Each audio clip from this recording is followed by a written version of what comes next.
خب سلام، بخش اول قسمت اول Object Oriented این جاوا اسکریپت رو میخوایم شروع کنیم. یه ریویو ساده از آبجکت ها بینیم. برای تعریف آبجکت توی جاوا اسکریپت دو تا حالت داریم.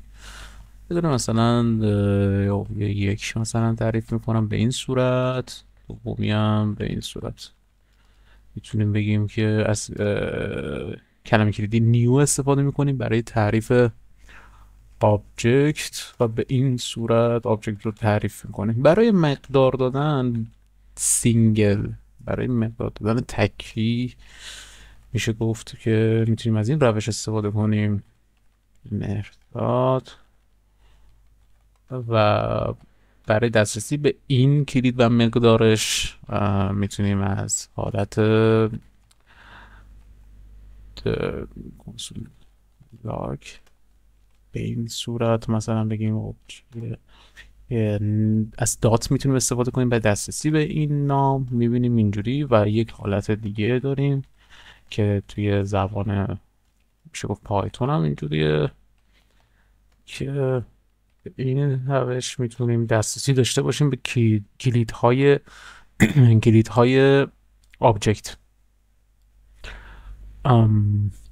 و اگه بخوایم که این به صورت تکی، حالا اگه بخوایم به صورت کلید کی ولیو به آبجکتمون مقدار بدیم، به این صورت میتونیم عمل کنیم. من مثلا میخوام بگم که بذارید یک آبجکت جدید تعریف کنم، مثلا پرسن.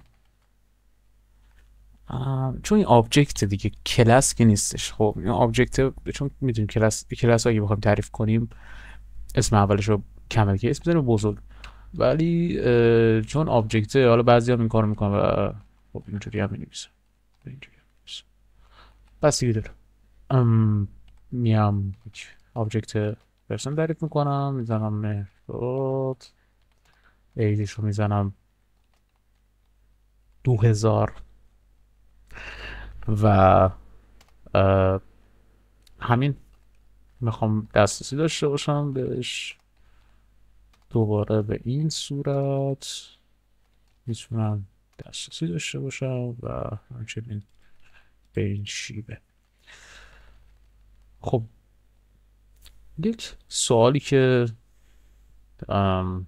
پیش میاد معمولا اینه که اگر ما بیایم مثلا میخوایم بگیم که یک کلید داریم، کلید اسمش یکه، ولیوش مثلا چه میدونم هلوه.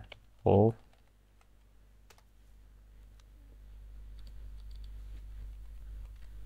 درست. اگه من اینجا کنسول لاگ بگیرم همچنان این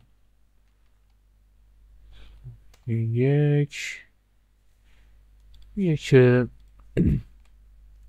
هلو درست. اگر این رو یعنی من بیام یک تعریف کنم بگم که هلو میرساد، میبینیم که واسش فرق نمیکنه کلید اینتیجر باشه یا استرینگ باشه، در هر صورت ریپلیس میکنه مقدار اون کلید رو. این یه خواص دیگه شه. و چه موقعی ارور undefined میگیریم؟ موقعی که ما مثلا این پرسن رو اینجا داریم، بعد میخوایم که به این پرسن دسترسی پیدا کنیم و اون کلیده در اون آبجکت نباشه، undefined میگیریم. دیگه چی؟ دیگه میشه یه فانکشن هم میشه به یک آبجکت داد که در واقع بهش میشه گفت متد، ولی خب یک فانکشنیه که میشه بهش مثلا به پرسن میخوام یک فانکشن say hello بدم. فانکشن say hello میگم ریترن کن hello مهرداد. درست. like person say hello. به این صورت میتونیم که دسترسی داشته باشیم به فانکشن. این قسمت اول بود. پیروز و سربلند باشید.